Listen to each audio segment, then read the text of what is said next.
কালকে দেখলাম শুভেন্দু অধিকারী দিল্লি যাওয়ার আগে একটা খুব গুরুত্বপূর্ণ নির্দেশ দিয়ে গেছেন যে যেসব অধিকারিকরা তার বিডিও হোক, এসডিও হোক, ডিএম হোক, যারা তৃণমূলের সাথে কাটমানি খেয়েছে একসাথে, অর্থাৎ তৃণমূলের বিভিন্ন চক্রান্তে সাইন করেছে, তাদের এগেনস্টে এফআইআর করতে হবে।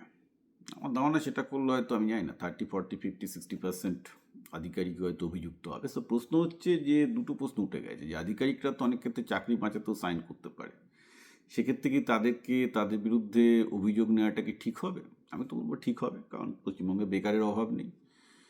আর ইনফ্যাক্ট এটা যদি না নেয়, যারা করাপ্টেড পুলিশ অফিসার ছিল, করাপ্টেড বিভিন্ন রকমের গভর্নমেন্ট আধিকারিক ছিল, যারা তৃণমূলের নেতাদের সাথে কোলাবোরেট করেছে, তাদেরকে যদি নিজের পক্ষে জেলে না পাঠানো যায়, এই ঘটনাটা বারবার করে ঘটবে। এখন দেখুন, পৃথিবীতে যখনই কোনো স্বৈরতান্ত্রিক শাসনের পতন ঘটেছে, সেটা ধরুন ভিসিগত বলে যে ইয়েটা ছিল আপনার ফ্রান্সে, যেটা অ্যাকচুয়ালি জার্মান সাপোর্টেড যে ফ্রেঞ্চ গভর্নমেন্ট ছিল, তো তাদের কোলাবোরেটর বলতো, যেহেতু তারা জার্মান নাৎসিদের সাথে কোলাবোরেট করেছিল। তো কী হয়, যখনই আবার ফরাসিরা আবার যখন দখল করে দা গলের নেতৃত্বে, তখন যারা কোলাবোরেট করেছিল জার্মানদের সাথে, সবাইকে রাস্তায় একদম মানে ফাঁসিতে ঝুলিয়ে দিত।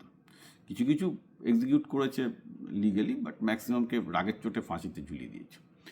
সুতরাং তৃণমূল এই পার্টিটার সাথে যেসব সরকারি কর্মচারীরা কোলাবোরেট করেছে, অর্থাৎ কোলাবোরেটর, ডেফিনেটলি তাদের ফাঁসিতে চড়াতে হবে না। তা ফ্রান্সে হয়েছিল এবং পৃথিবীর আরও অনেক জায়গাতেই হয়েছে, যেখানেই এরকম একটা স্বৈরাচারী শাসনের সাথে লোকজন কোলাবোরেট করেছে, তাদেরকে মানে রীতিমতো হাতে গুলি করে দিয়েছে, না ফাঁসিতে চলেছে, জনগণ ক্ষোভ থেকে করেছে। অত কিছু দরকার নেই, এদেরকে কয়েক বছর জেল খাটালেই যথেষ্ট, লোকজন খুশি হবে। আর পশ্চিমবঙ্গে বেকারের অভাব নেই।